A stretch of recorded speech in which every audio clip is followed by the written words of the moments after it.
Parce que là, avec tout ce qu'on raconte sur la forêt au coucher, et puis il y a beaucoup de gens qui disent qu'on n'a pas mis les moyens, quels que soient les moyens qu'on ait mis, on n'aurait pas pu contrer ce feu. On n'aurait pas pu contrer ce méga feu. D'abord, il est venu après une période d'accalmie. Le 14, on s'est dit, ça va, tout va bien chez nous, ça s'est calmé. Et puis hier, tout d'un coup, il y a eu 50 degrés. Et on savait, parce que la météo avait annoncé 50 degrés, on savait. Et tout d'un coup, le feu est parti d'un peu partout. Il y a eu 50 degrés, la végétation est sèche. Et là, généralement, dans la végétation sèche vers septembre. Pourquoi? Parce que nous sommes une région relativement plus généreuse en pluie que les autres, mais ça c'était avant. Maintenant, la pluviométrie a baissé, la sécheresse elle est aussi longue que dans les autres régions d'Algérie. Donc, et là, ce qui s'est passé, c'est qu'il y avait toutes les conditions pour que le feu prenne. D'accord, voilà, la feu prenne. Alors maintenant, et il a pris, bon, qu'est-ce qu'on a perdu? On perd toujours. Là, on a perdu de belles aînées de Chêne-Liège qui étaient, bon, le feu est déjà passé, mais jamais avec cette ampleur. Hein. Moi, je suis là depuis un bon bout de temps. J'ai été très longtemps dans le secteur forestier. Je connais bien la forêt de ce coin, et je peux vous dire que ce que j'ai vu hier, c'est énorme. C'est énorme. Hein. C'est énorme. C'est terrifiant. C'est terrifiant.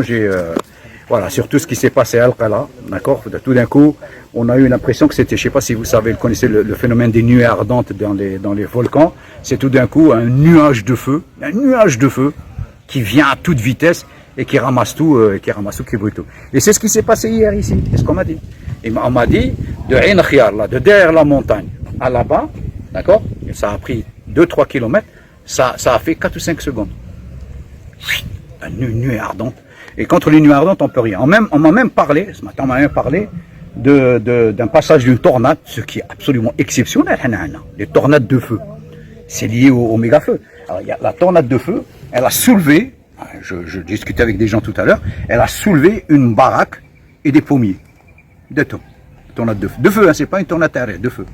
Donc il s'est passé quelque chose d'absolument extraordinaire. Alors, lutter contre ça, on ne peut pas lutter contre ça. La lutte pour protéger les forêts aurait dû commencer il y a très longtemps. Elle aurait dû commencer il y a 30-35 ans. Et il fallait prendre toutes les mesures pour sauver ce qui pouvait sauver être et puis restaurer ce qu'il était. Aujourd'hui, la forêt est affaiblie. La forêt est grignotée. La forêt est squattée. D'accord, de tous les côtés. Elle est squattée. Elle est affaiblie. Elle ne peut plus se défendre par elle-même et les hommes ne peuvent pas la défendre parce qu'ils ne savent plus la défendre.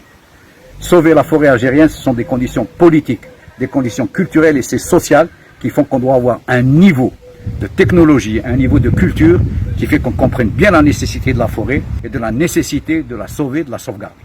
Voilà. شكرا السيد رفيق بابا أحمد الصحفي ومختص أو مهتم بالشأن البيئي